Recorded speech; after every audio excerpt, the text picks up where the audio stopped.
Factorio is something I should have played a long time ago. Once I finally dug my grubby little hands into it and it started to hook me, the only thing on my mind was why the hell had I not played this yet?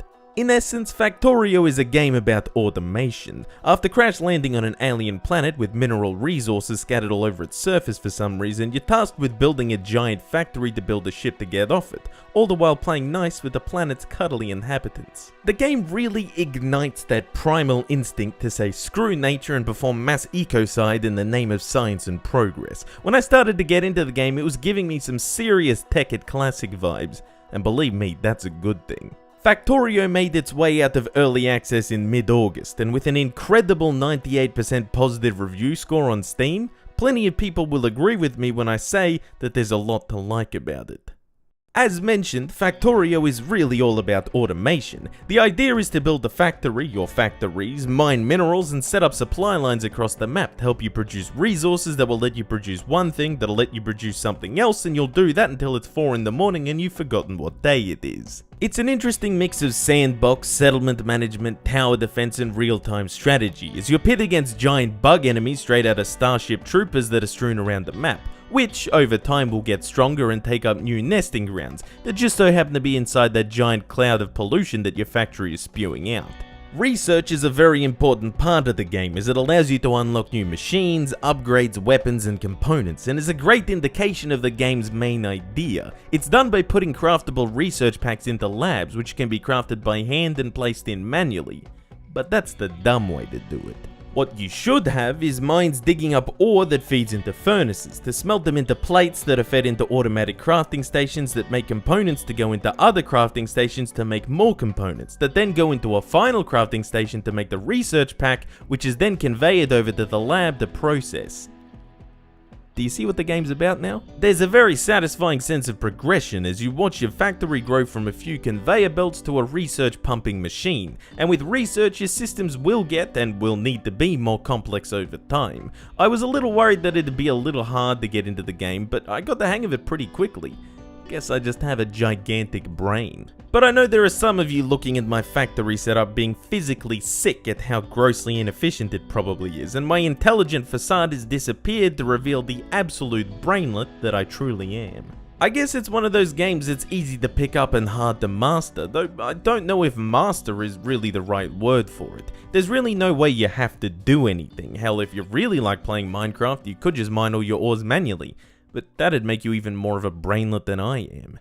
Factorio fosters a mindset of efficiency. The game had me talking aloud to myself like a confused idiot as I was trying to work out how to tweak and tinker with my setups to make them even slightly more efficient. Preparing for the future is very important too, because with research comes a need for more resources. Mineral deposits aren't unlimited, and you'll need to find new mines to deplete, which may lead to some unfortunate encounters with the locals.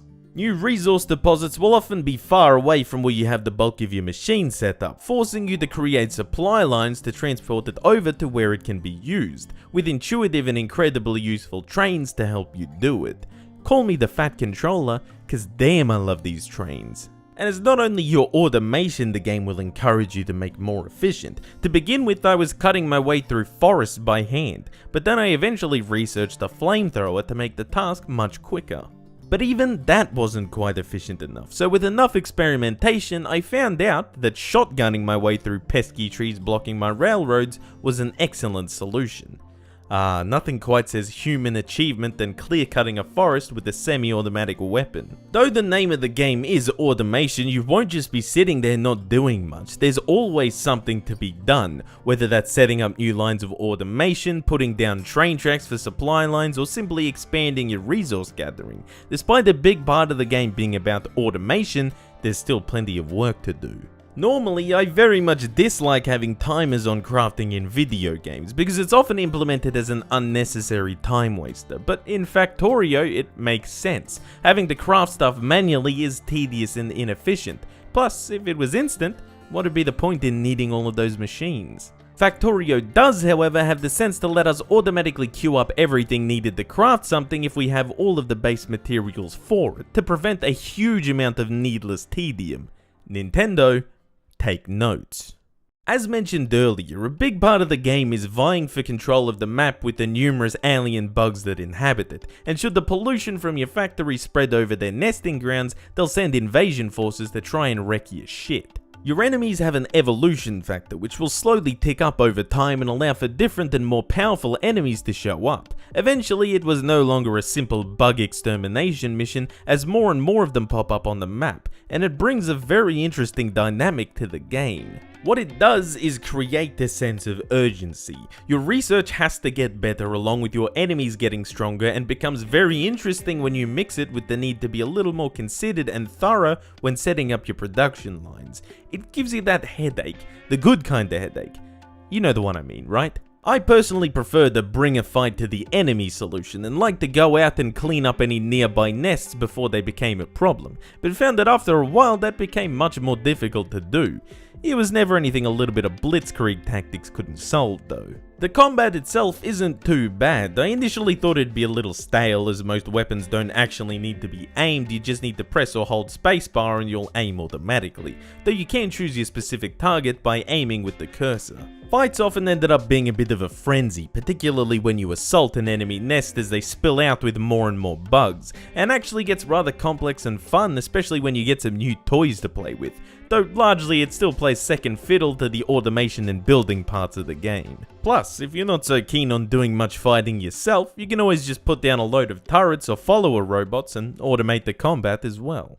For replayability's sake, there are a plethora of different sliders and settings for map generation, as well as a bunch of different game modes to try as well, some designed for multiplayer or co-op. It's important that sandbox games do these kinds of things to shake it up a little every time you dive back in. Visually, the game isn't superb, but it has enough visual clarity to know what's going on, which is important when the game gets as complex as it does. I did also like how pollution would cause trees to wither and water to turn green as well, or really part of that innate need to commit ecocide, I guess.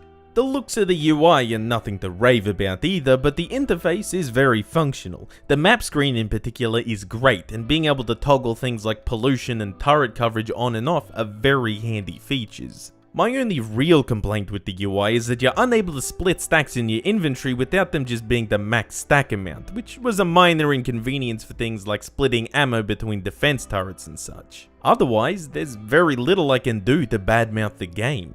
Factorio is an incredibly fun and refined title, and that's really all there is to it. Factorio really is something else. It makes you think so critically about what you're doing that you really don't spend any time thinking about why you're doing it. It's incredibly addictive and a great mix of a bunch of genres that work so well for it. I suppose part of me is glad that I did only get into it now that it's 1.0, because I'm getting the full package right off the bat. But regardless of whatever the state of the game was prior to this, as it is now for the price that you pay for it, it's an absolute no-brainer. I feel like this game will probably appeal less to creative builders than it would programmers, because this is really all about production and efficiency, not making your base look particularly cool. Though there is something pretty awe-inspiring seeing your giant factory in motion. Despite putting almost 40 hours into the game, I feel like I've still only really scratched the surface, not necessarily of the content, but the possibilities. And if like me for some reason you haven't played the game to this point, sit your ass down and buy Factorio.